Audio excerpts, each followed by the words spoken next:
Call of Boba is not a game that you should consider buying right now, is an opinion that I had a couple days ago when the game launched. But now that some bugs and fixes have been made, my opinion has adjusted slightly. Call of Boba is an adventure life shop management sim that is about a struggling boba tea shop. It's very cute, it has pixel art, the music is lovely, there's so many great things about this game. However, while the graphics are very cute, the music is definitely my vibe. It's really an adorable game at its base, and visually, the UI had a lot of problems, so much so it made me stop playing the game midway through my stream. While the game gives you tutorials on how to make boba and also how to set up things in your shop, it does not give you tutorials about anything else. And there are a lot of things that are going on in the game that you should have tutorials on to explain better. For example, prepping the shop to open. What does upgrading mean? What does upgrading even do for you as a player or for your shop? Those things are important to know. When you're looking at the menu, sometimes you couldn't see the text because there were icons that were overlaying the text and then vice versa. It was very confusing. What ultimately made me stop playing the game is when I realized you could not deselect the items that your character was holding. And what made that frustrating is because in the beginning your money is limited, so when I'm buying resources to use in my boba shop and I can't deselect them and I keep giving them out as gifts, it's a little frustrating. The way to deselect the item is to manually go into the menu and remove it from that square that is highlighted and then just have it empty, which as a player is just a lot of extra steps to do than just having something that allows you to deselect. Now, while this game is in early access, there are a lot of things about the game that are unpolished to the point where it's very confusing and very vague, and I feel it takes away from the enjoyment and the experience of playing this game. And I want to make this clear, my goal here isn't to trash the game or put the game down, because one thing that I think is really cool to see is that the developers have been very responsive in the Steam community with updates and also looking for feedback. So if you want to spend $12.99 on the game to give the developers feedback, I mean, that is your choice ultimately. I did receive a review code, so I did not pay for the game. The developers sent me over a code, so this is kind of like my area of providing feedback. But if that's something that you want to do and you have $12.99 to spend, I say by all means go for it. But for an early access game, I would hope that the build of the game would have a little bit more functionality when it comes to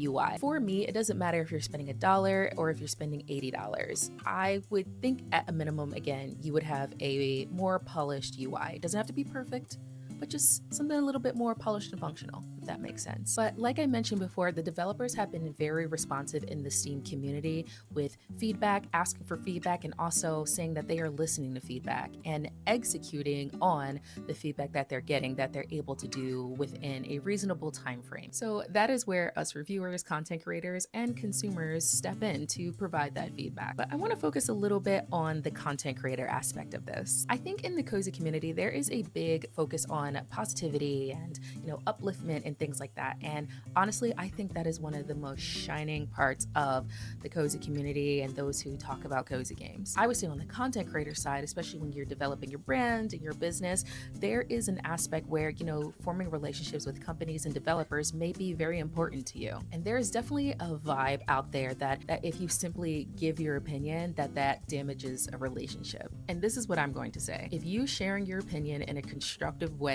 damages a relationship or breaks a relationship, it wasn't worth fostering in the first place. There are developers and companies out there who will welcome feedback as long as it's constructive. So pour into what pours into you. But the thing is, when you do receive reviewed codes and things like that, because I think we also do a disservice as content creators or as reviewers, especially to consumers who very much look for reviews and opinions before purchasing a game. I still even do that because I don't get all the games that I review for free. I buy actually majority of them. That when all the reviews, especially when that product is marked the person has received this product for free, are all glowing and everything is absolutely perfect, I feel like that does a disservice to people who really depend on reviews before pulling the trigger to make that purchase. And honesty and authenticity will take you further than anything else. Just saying, it's okay to be honest, because as a content creator who also recommends games, I am not here to play with anyone's money, because I don't play with my money. So if I'm not feeling something or something is amiss, I'm gonna be